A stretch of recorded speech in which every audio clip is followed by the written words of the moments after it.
Hey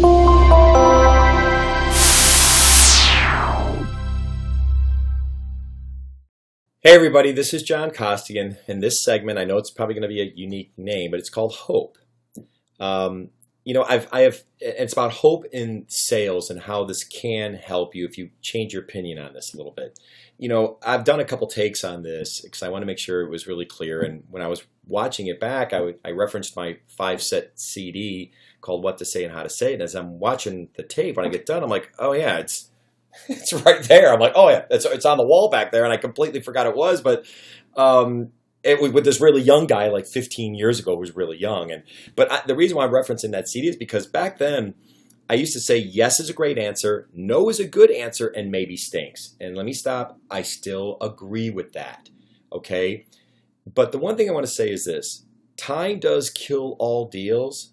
Okay, I agree with that. But do me a favor. Don't kill yourself on the deal. And I know that sounds weird, but don't do something that's going to kill your opportunity to win the deal because you were so darn pushy on trying to follow this yes is great, no is good, and maybe stinks. And I always say make sure you get the no early on so you don't exhaust your resources. Well, I've seen people sometimes mess up and they go for the no so hard they get the no. I know there's concepts like, hey, go for the no. I get it. I love that too. Get the no early. But sometimes you've done it so hard that you're getting a lot of no's. And sure, there can be something that's liberating about it. Absolutely. It's kind of nice when you get to hang up and go, cool, great. We've lost. Great. I'm glad I found out early. We can now move on. And there's not a lot of situations where that works. But the reason why I mentioned about hope is a good thing is because it's not a no. And I want to make sure that you're not losing the deal because you tried to follow this darn methodology 15 years ago and you pushed so darn hard that you got the no. I mean, you got a great company and a great product. Just make sure that you're the one who doesn't screw this up by going for this concept. One of my favorite movies is Shawshank Redemption. Most of you have probably seen it. Phenomenal movie. And right towards the end, Morgan Freeman's underneath a tree by a rock wall, and he's reading this note that was left to him by Tim Robbins when he escaped from prison. And he's reading it. And of course, you hear Tim Robbins' words as Morgan's reading it. It says, Red, and that's his character's name. He goes, Red, remember what I said. Hope is a good thing, maybe the best of things. I don't know if it's the best of things in sales, but it definitely plays a role. Don't lose your opportunity because you're trying to push so hard to get the no that you might have gotten a yes a little bit farther down the road, but you were impatient. Okay?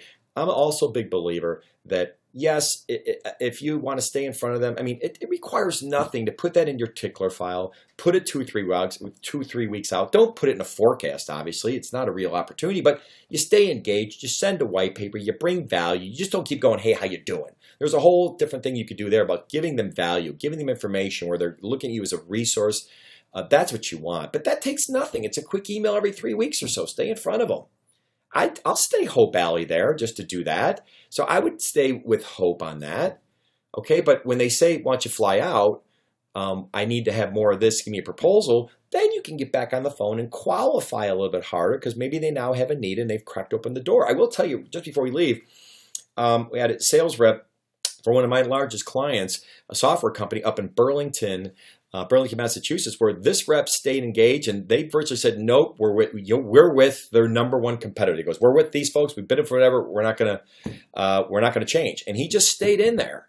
And he just stayed in there, kept staying, sent an email about every 3-4 weeks. And his name's Mark. This is the rep's name. Well, next thing you know, he pinged this person and the VP called him up and said, you know something? They just screwed up. You just got another shot to get back in, and they nailed this deal, and it was huge. The deal was so big, it probably should have gone to the field, but since this inside rep did such a great job, they wanted to work with him.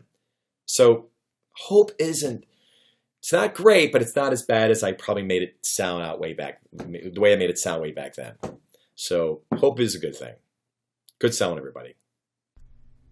Hey everybody, John Costigan here. The toughest part to any sale is getting in the door, right? Tell you what, click on the URL below this video or go to costigantraining.com/free week. Take the first step of solving this huge problem of getting in the door. It's 5 days, 5 clips, less than 5 minutes. Click on the link. We'll see you in a few seconds.